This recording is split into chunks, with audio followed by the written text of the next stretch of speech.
오늘은 제가 좀 사려오던 정치적 이슈에 대한 이야기를 해보겠습니다. 그런데 이제 정치적인 견해를 밝히려고 하는 것은 아니고요. 우리가 헌법재판소나 또는 법원의 결정을 어떻게 받아들여야 하는지 그 태도에 관한 이야기를 좀 해보려고 합니다.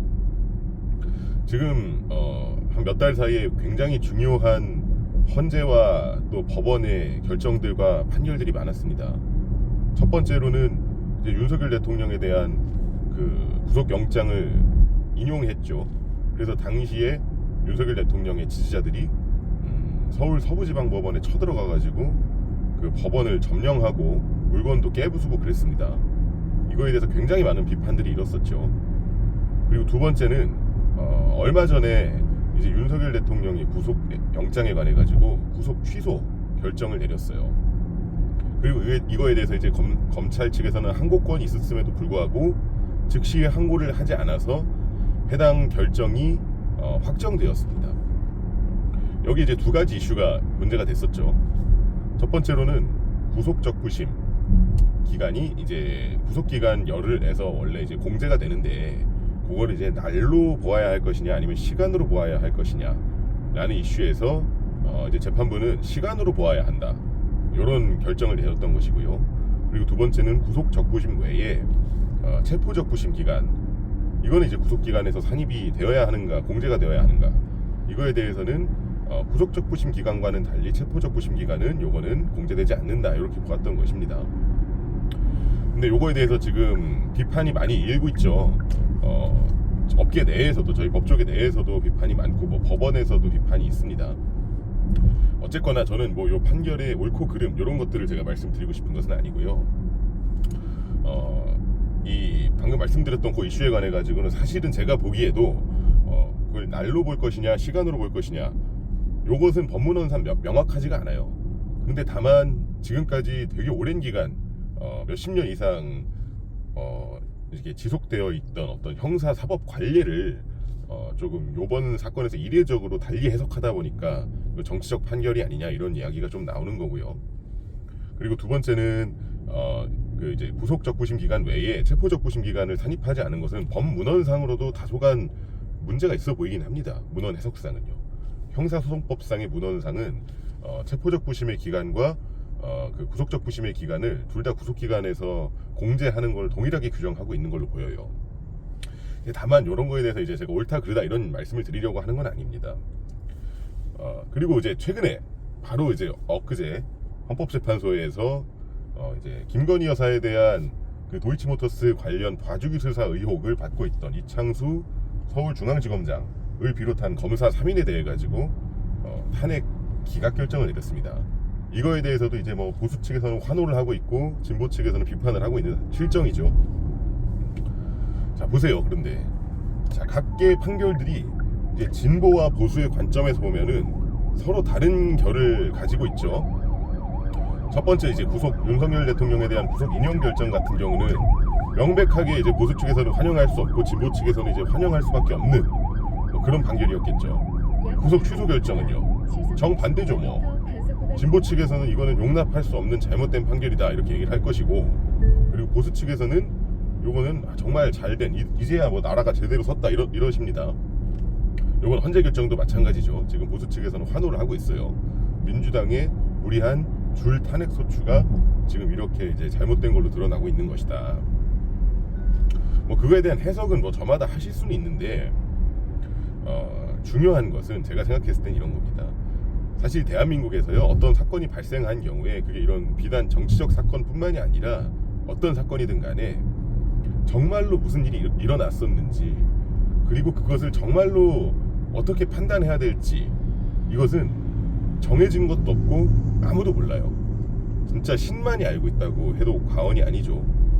밀실에서 저랑 제 친구가 서로 막 주먹 쥐고 싸웠습니다. 그 과정에서 나는 내 친구를 엄청나게 많이 때려가지고 그 친구 많이 다쳤다고 가정을 해볼게요. 근데 이제 그 친구는 예를 들면은 저한테 뭐 가벼운 뭐 예를 들면 한두 대 반격은 했을지언정 뭐 크게 적이 없었는데 제가 며칠 후에 저도 막 피를 철철 흘리면서 나타난 거예요. 그래서 쌍방고소를 하겠죠. 야, 쟤도 나를 때려서 다치게 했지만 나도 쟤한테 맞아서 이렇게 피투성이가 됐다. 이런 경우에 실제로 무슨 일이 있었는지, 그 밀실에서 일어난 사건, CCTV도 없고 목격자도 없는 그런 사건에 관해 가지고 정말로 무슨 일이 있었는지를 알 수 있는 거는 나 그리고 그 친구, 그 2명밖에 없죠. 그리고 신이 있다면 신이 알 겁니다.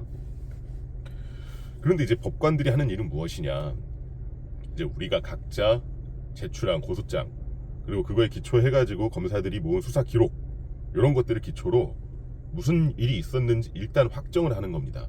그게 사실 인정이에요. 이건 정말 맞을지도 모르고 틀릴지도 몰라요, 어쩌면은. 그럼에도 불구하고 누군가는 판단을 해야 되니까, 이게 무슨 일이 있었는지에 관해 가지고. 그래서 우리가 1심, 2심, 3심이라는 제도 내에서 1심, 2심은 사실 인정을 하는 겁니다. 주로 무슨 일이 있었는지 확정을 하는 거고, 우리는 그거에 대해서 그 이후에 더 이상 쌍방이 이의를 제기하지 않기로 사회적인 합의를 한 거예요. 가사 틀렸다고 할지어도요. 그 내용이 사실에 부합하지 않는다고 하더라도 일단은 그건 그런 거야 하고 이제 넘어가기로 정해놓은 게 우리 시스템이에요. 왜냐하면 아무도 모르니까요. 근데 누군가는 확정을 해야 되니까요. 그게 우리 사법 시스템이라고 생각을 합니다. 그리고 이제 3심에서는 이제 사실 인정은 하지 않아요. 법률적인 오류가 있는지 대법원에서는 그런 것들만 살펴보게 됩니다. 그런데 이제 법이라는 것도 언어로 쓰여진 거잖아요. 이걸 어떻게 해석해야 되는지에 대한 견해는 사람마다 다 다를 거예요.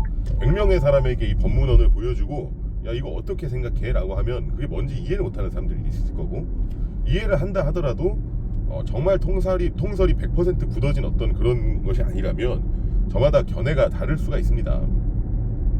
그런데 우리는 그것을 법원이라는 이 시스템 속에서 법관들이 1심, 2심, 3심을 거쳐서 거기서 확정하면 야 우리 그렇게 보자, 수긍하기로 합의를 한 거예요. 그게 사법 시스템입니다. 제 생각에는 그래요. 그리고 이제 그렇기 때문에 우리에게 이제 3심의 권한이 주어져 있죠. 3번 판결을 받을 수 있게 되어 있습니다. 그 안에서 결국 밝혀내지 못한 부분이 있다면 그것은 내 입장에서는 억울할지 몰라도 객관적 진실과 어쩌면 다를지도 모르지만 우리 사회는 그것을 인정하고 넘어가기로 한 것이고요. 만약에 근데 이 모든 절차가 종결된 이후에 이 모든 것을 되엎을 만한 어떠한 새로운 신규 증거가 발견되었다, 이런 경우에는 또 구제를 해줍니다. 그게 재심 제도죠. 재심이라는 게 존재합니다. 그래서 유명한 이제 예전에 잘못 판결되었던 사건들이 사후에 막 10수년이 흘러서 과거사위원회 같은 데에서의 진실규명 결정을 얻어서 다시 재심에 이르는 경우도 있고, 그 밖에 어떤 신규 증거가 발견돼서 재심에 이르는 경우도 있는데 뒤엎어지는 경우들이 있어요. 그걸로 유명한 변호사님이 계시죠. 박형준 변호사님이라고, 박준영 변호사님이신가요?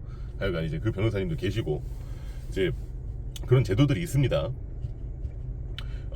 어쨌거나 제가 드리고 싶은 말씀은 뭐냐, 진보든 보수든 간에요, 그 판결에 불복하게 되는 순간 이 세상에 우리가 뭐가 진실인지, 또 뭐에 대한 어떠한 견해, 어떤 해석이 옳은지를 규정하고 규명할 수 있는 권위 있는 기관 자체가 아예 부재하게 되는 거예요.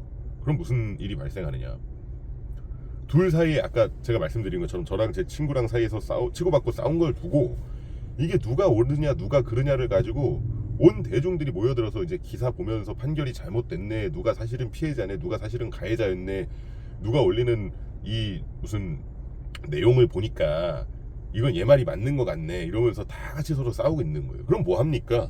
그 어느 것도 우리 모두가 납득할 수 있는 결론은 아니거든요, 사실은. 그리고 지금 우리가 그 기사 같은 것들을 통해서 간접적으로 보고 있는 여러 가지 증거들과 정황들, 그것을 훨씬 더 자세하게, 훨씬 더 많은 우리가 보지 못하는 증거들을 다 보고 판단하는 게 법관들입니다. 그래서 그들의 판단을 우리가 쉽사리 무시해서는 안 된다는 거예요. 잘못된 판단을 했다고요? 뭐 예를 들면은 내가 납득하기 어려운 판단이 있었다고 해봐요. 기사에 많이 뜨죠. 뭐 지나가던 사람이 뭐 차에 치였는데 뭐 이거는 내가 봤을 때는 이건 너무 억울한 판결이다. 이 차량을 친 그러니까 치인 사람이 오히려 잘못한 것 같은데 이거는 뭐 법관이 이런 식으로 판단해 이거 법관 맞아? 이런 일들이 많죠. 물론 잘못된 판결이 없다는 건 아니에요. 그런데 잘못된 판결이 있다면 2심 3심을 통해서 우리가 시정을 해야 되는 거지. 그거를 그렇지 않고 그냥 모든 판결들에 대해서 우리가 이거는 내가 봤을 땐 틀렸어 라고 싸움을 시작하게 되면 우리 사회가 유지될 수가 없어요. 그래서 제 말은 무슨 말이냐면 아까도 이제 법조인으로서 제가 봤을 때는 그 윤석열 대통령의 그 구속영장 그 취소에 관한 결정은 다소간 잡음이 많은 판결이에요. 그럼에도 불구하고 나는 그거를 존중해야 된다고 보는 겁니다. 우리 시스템, 우리 사법 시스템이 마련해 놓은 절차입니다. 그게 오히려 비판을 할 게 있다면 검찰이 항고를 하지 않고 그거를 포기한 거는 비판할 수 있겠죠. 왜 다퉈오지 않았느냐. 이런 중대한 이슈에 관해 가지고는 뭐 단순히 윤석열 대통령이라는 그 한 명의 그 피고인을 뭐 그것만을 두고 볼 것이 아니라 우리 법 전체의 어떤 절차와 시스템적으로 중요한 판결이 될 건데 이런 거는 적어도 올려서 대법원에서 우리가 판단을 받아야 되는 거 아니냐. 즉시 항고를 했어야지. 뭐 이런 판단을 해볼 수 있는 겁니다. 그런데 이제 그게 아니라 법원이 한 판결은요. 그래 이건 좀 미비하다라는 얘기는 할 수 있겠지만 그걸 불복하는 순간 시스템이 무너집니다. 마찬가지로 요번 헌재 결정도 뭐 이제 민주당 입장에서는 수긍하기 어려울 수 있어요. 뭐 그렇다고 옛날에 그 서부지법에서 그 폭도들이 쳐들어가서 서부지법 깨 부순 것처럼 깨 부술 수 있겠습니까? 헌재를요? 그러면 안 되겠죠.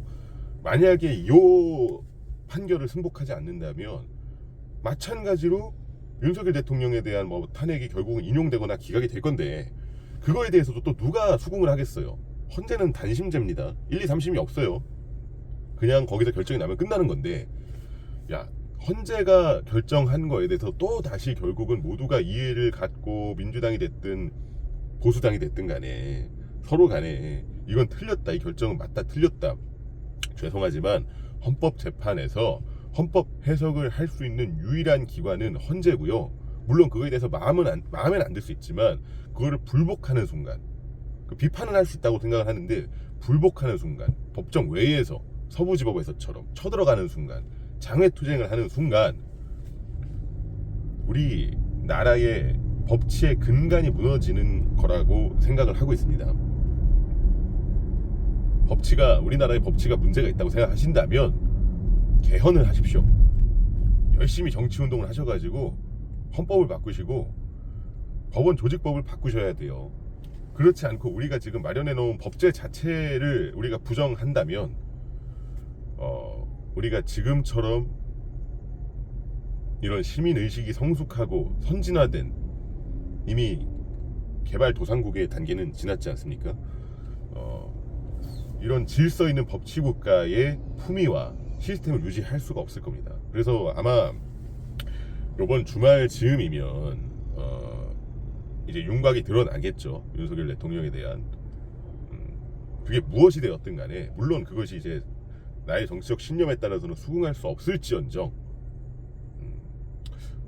그런 분들이 또 계실지는 모르겠지만 그래요. 뭐 마음속에서 마음에 안 든다라는 비판 정도는 할 수 있겠지만 그걸 가지고 이제 뭐 헌재를 습격한다거나 새로운 정치 활동으로 그걸 불복한다거나 저는 그건 있어서는 안 될 일이라고 생각을 하고 있습니다. 네, 여기까지 하도록 하겠습니다.